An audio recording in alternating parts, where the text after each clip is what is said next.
महाराष्ट्र का जो नगर निगम का चुनाव हुआ उसमें ना तो महायुति थी ना ही महाविकास आघाड़ी थी। वहाँ तो दलों का गठबंधन था। दोनों गठबंधन नहीं थे। वहाँ तो अपनी अपनी डफली, अपना अपना राग था। देखिए, जो मैं व्यक्तिगत तौर पे समझता हूँ, मुंबई में 3 मुद्दे बड़े प्रभावी होते हैं: दवाई, पढ़ाई, कमाई और घुमाई। और इसीलिए कहा जाता है कि वहाँ की जो लाइफ लाइन है वो है आपके लोकल। अब आप देखें कि पिछले 10 साल में कि जो लाइफ लाइन है वहाँ कई लाइफ लाइन तैयार हो गई। मेट्रो आ गई तो आपकी जीवन थोड़ा सा आसान हुआ। तो इलाज के लिए हो, पढ़ाई के लिए हो, और वहाँ जो कमाई के लिए जाते हैं उनके लिए आने जाने का जो साधन विकसित हुआ वो बड़ा महत्वपूर्ण था। फिर मुंबई में जो कमाई करने वाले, जिनको आपने कहा अपर क्लास, उनको घूमने का बड़ा शौक़ है। तो घूमने के लिए आप नया एयरपोर्ट भी मिल चुका है आपको। इसके अलावा बहुत सारे रोड कनेक्टिविटी वहाँ पर डेवलप हुई है। जैसे समृद्धि महामार्ग में मुंबई से चलिए और नागपुर पहुँच जाइए, फिर शिरडी चले जाइए, कई पर्यटक स्थल चले जाइए, पुणे मुंबई एक्सप्रेसवे हो गया। अब दिल्ली मुंबई एक्सप्रेसवे भी मेरे ख्याल से 1 साल में तैयार हो जाएगा, तो आप मुंबई से दिल्ली 12 घंटे में आ जाएंगे, जो अभी 24 घंटा लगता है।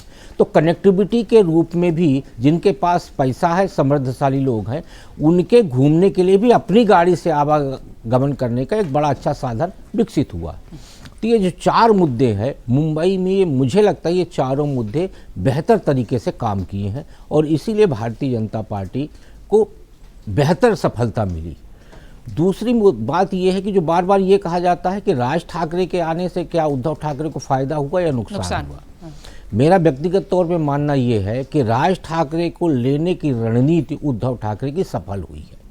आज की डेट में राज ठाकरे एकमात्र ऐसे नेता या ऐसे फायर ब्रांड नेता हैं जो मराठा अस्मिता के लिए बोलते हैं और वो प्रभावी होता है।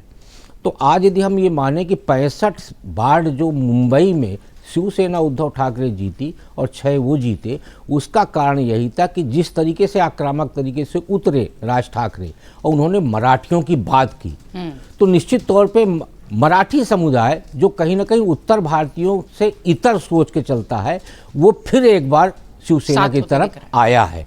उसको लगा कि नहीं, उद्धव ठाकरे भले ही ढुलमुल हों लेकिन राज ठाकरे आज भी अपनी बात पे अडिग हैं। तो जो उत्तर भारतीयों से दूरी बना के चलता है वो मराठी वोट गया है। और अभी जो कुछ सर्वे आए उसमें ये बात प्रमाणित भी हुई है कि मुंबई में मराठियों का ज़्यादा वोट शिवसेना उद्धव ठाकरे को मिला है बनस्पत भारतीय जनता पार्टी की। तो वो परसेंटेज भी बताता है कि मराठियों को शिवसेना की तरफ लाने में राज ठाकरे की वो आक्रामक भूमिका बड़ी महत्वपूर्ण थी। तीसरी बात कि जो हम एक धारणा बना के चलते हैं कि मुस्लिम वोटर बड़ा बुद्धिमान होता है और मुस्लिम वोटर निर्णायक होता है। उसके लिए हम आंकड़ा देते हैं कि यहाँ मुस्लिम वोटर 25% है, यहाँ 30% है। तो जो हम 30% 25% की बात करते हैं तो हम 70% और 75% को माइनस करके चलते हैं। देखिए, मुस्लिम वोटर आज देश भर में, चाहे आप बिहार देख लीजिए, महाराष्ट्र देख लीजिए, महाराष्ट्र का विधानसभा चुनाव देखिए, नगर निगम चुनाव देखिए और नगर परिषद का चुनाव देखिए, मुझे लगता है मुस्लिम वोटर देश का इस समय पर भ्रमित है, कन्फ्यूज है। वो ये तय नहीं कर पा रहा कि हमें किसके साथ जाना चाहिए और इसी के चलते वो घबराहट में इधर से उधर भटक रहा है। वो किसी एक के साथ नहीं जा पा रहा। वो ये अंदाज़ा भी नहीं लगा पा रहा कि भारतीय जनता पार्टी को कौन हराएगा और उसी का फ़ायदा असादुद्दीन ओवैसी को मिल रहा है। बिल्कुल। चौथी बात यह है कि जो विरासत की बात की जाती है, तो विरासत की पहली परीक्षा हुई थी विधानसभा चुनाव में जिसमें उद्धव ठाकरे फेल हो गए थे, और ये दूसरी परीक्षा है जिसमें फिर से उद्धव ठाकरे फेल हुए। क्योंकि आज से 10 साल पहले शिवसेना जो है वो 2 चीज़ों को लेकर चलती थी, एक मराठी अस्मिता और दूसरा हिंदुत्व।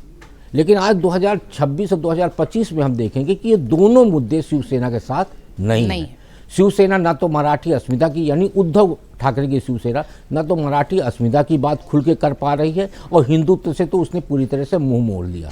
हिंदुत्व को लेके भले ही भारतीय जनता पार्टी पूरे देश में अलंबरदार हो, लेकिन महाराष्ट्र में बाला साहेब ठाकरे का उस पर एकाधिकार तब से जम गया जब से उन्होंने कहा था कि बाबरी विध्वंस में शिव सैनिकों का हाथ है।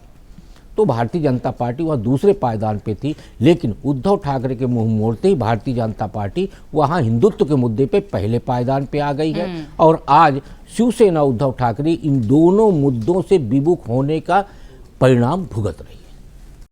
अगर आप ये वीडियो YouTube पर देख रहे हैं तो हमारे चैनल को सब्सक्राइब कर बेल आइकन दबाएं और Facebook पर देख रहे हैं तो हमारे पेज को लाइक करें।